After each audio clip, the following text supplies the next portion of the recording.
So I'm here with Philip Barnes, the CEO of Rotana. Welcome, Philip. Thank you. Very nice to be here. It is good to see you. And good to see you too. Tell me, there's so much going on with Rotana. Yep. What's some of the big news at ATM this week? Well, you know, there's a list, so let me try and remember them all.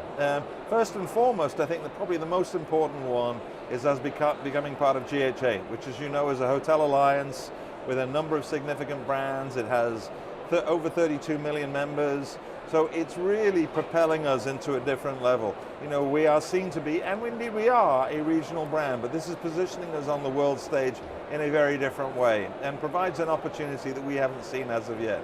So that's probably first and foremost for me. The second, following on quickly from that, is that in the next 2 months, maybe, we will be launching our new website, which has been a huge investment, not just on the part of the corporate office, but on the part of the hotels to change the content and bring it all into the 21st century in a very different way. So I'm very excited about that. So those are two of the big ones, but they're compounded by, quite honestly, the appointment of Nada Shestawi as our Chief Commercial Officer. Nada joined us in January, and she's been on board now, I guess, for 3 months, 4 months, and we're already starting to feel the effect of having a Chief Commercial Officer who really looks at everything on the commercial side, from sales to marketing to revenue to loyalty, to pull it all together in a unified way, which is different from the way the Rotana of the past has been. So having a presence at that level for me is huge. So that's 3 of the different things that we're looking at.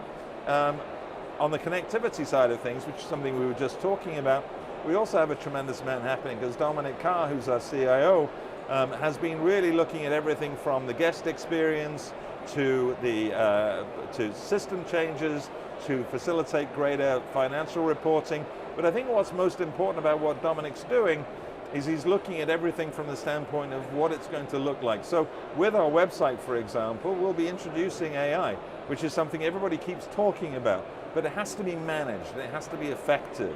And there Dominic is going to be he's going to be putting some processes together on our new website that are AI driven. So that's in a nutshell. That's the beginning. Well, that's quite a lot to digest. So you're pretty busy, should we say, in 2025? We're pretty busy, and we have a lot happening on the development end of things.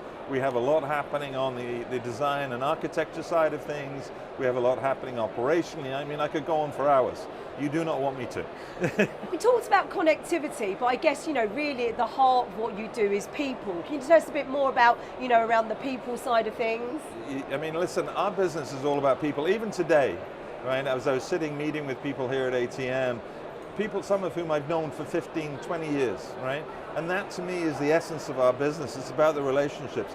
And Rotana is a company that was built on a DNA of Middle Eastern hospitality and family. If you talk to our chairman, he talks all about, you know, the importance of looking after the team, looking after the guest. And that to me is a key issue. So one of the most important things for me last year and this year is our culture. How do we make our culture more people focused? How do we focus on the guest, but also on the colleagues who take care of the guest?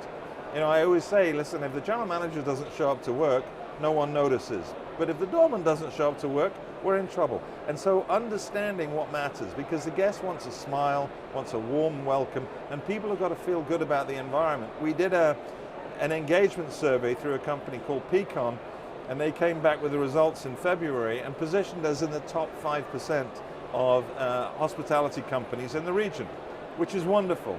And I'm so proud that our colleagues feel the way they do about our business, but it's now what we do with that. How do we build on that? How do we get it better?